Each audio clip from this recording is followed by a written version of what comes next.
আসসালামু আলাইকুম প্রিয় দর্শকবৃন্দ, নিশ্চয়ই ভালো আছেন। আমরা আজকে উপস্থিত হয়েছি নীলফামারী জেলা জলঢাকা উপজেলার কাঠালি নামে এক ইউনিয়নে। এখানে আমরা চারা পাঠিয়েছিলাম আমার কিছু ভাইকে, তার টমেটো চারা। আলহামদুলিল্লাহ টমেটো চারাগুলো বেশ বড় হয়ে গেছে, এখন মোটামুটি ফল ধরনের সক্ষম। আপনারা দেখেন যে টমেটো গাছের কী অবস্থা। হ্যাঁ, টমেটো দিয়ে ভরপুর।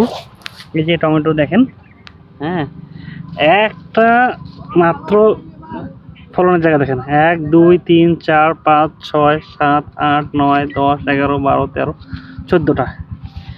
যদিও গাছগুলো একটু প্রপারলি যত্ন একটু কম করা হয়েছে, প্রপারলি হচ্ছে আপনার ম্যানেজে একটু সমস্যা আছে এখানে, যে মাটিটা একটু সমস্যা, প্রপারলি বিলে দোআঁশ মাটি না, এবং হচ্ছে মালচিং ব্যবহার করে নাই, এবং খুঁটিগুলো একদম সুন্দর হয় নাই, আর গ্যাপটাও ঠিকঠাক হয় নাই, গাছগুলো হেলে পড়তেছে। কিন্তু তারপরে দেখেন ফলনের অবস্থা কী, মানে অত্যধিক ফলন।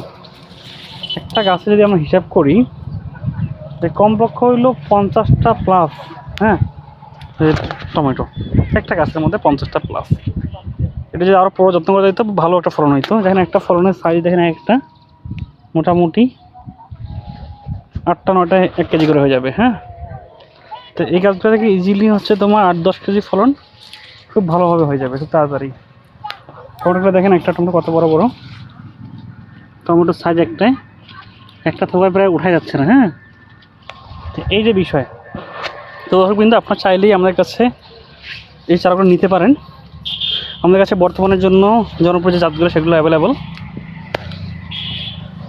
আমরা কৃষককে অনেকগুলো কৃষক সময় চারা নেয়, পরে আবার সমস্যা না পর্যন্ত ফোন দেয় না, তখন আসলে আমাদেরও কিছু করার থাকে না অনেক সময়। কারণ গাছগুলোর ক্ষেত্রে যদি আপনার ঠিক সময় যদি যত্ন না নেন, তখন আসলে যখন উইল্টিং চলে আসে বা পাতা কোনো রোগ চলে আসে, ভাইরাস ব্যাকটেরিয়া চলে আসে, তখন আসলে খুব বেশি যত্ন নেওয়া সম্ভব হয় না।